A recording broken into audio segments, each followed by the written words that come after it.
વલસાડ જિલ્લામાં પણ વહેલી સવારથી જ 4 ઇંચ વરસાદ ખાબક્યો। નદીઓમાં ઘોડાપૂરની સ્થિતિ જોવા મળી। ધરમપુરના અંતરિયાળ વિસ્તારોમાં નદીઓ બે કાંઠે વહેતી જોવા મળી તો ચિયોઝર અને કેળવણીને જોડતો લાવરી નદીનો બ્રિજ ડૂબતા સ્થાનિકોને ભારે હાલાકી। જો કે સરકાર દ્વારા અગાઉ બ્રિજ મંજૂર કરાયો હતો, પરંતુ આ ચોમાસાની સિઝનમાં લોકોને મુશ્કેલી વેઠવાનો વારો આવ્યો।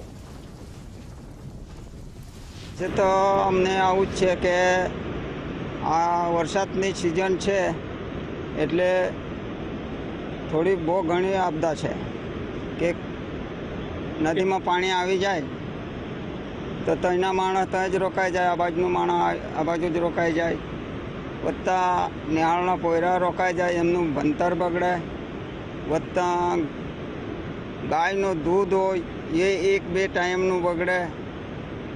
આ છે અમારે પાણી ભરાય પછી કેટલી વાર રોકાવું પડે? પાણી ભરાય પછી ઓછામાં ઓછા 3 કલાક રોકાવું પડે। અવર જવર તો હવે આવું જાણે 10 વાગે બી જાય, રાતના 9 બી વાગી જાય એવું તકલીફ પડે। હવે દૂધ લઈ જવાના, કોઈ સ્કૂલ લઈ જવાના, એ બધી મગજમારી। પણ હવે આ જરાક બનાવ્યો ડેમ ત્યારથી જરાક સારું છે ને, તો હમણાં આજની તારીખમાં તો વધારે પાણી આવે એટલે મગજમારી, કેમ કે ડૂબી જાય એટલે અમારે 2 કલાક 2.5 કલાક રોકાવું જ પડે। હવે આ દૂધવાળા બાજુ સુધી રોકાયેલા છે 12 વાગ્યા સુધી।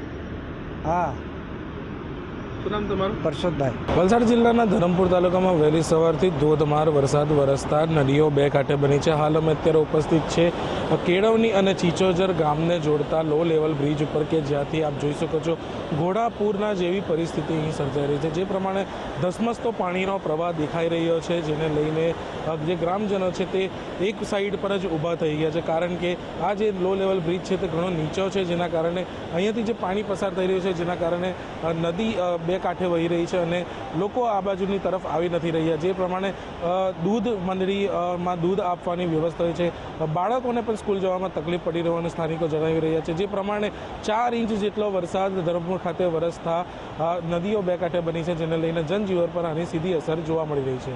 પ્રિયાંક પટેલ, ગુજરાત ફર્સ્ટ, ધરમપુર।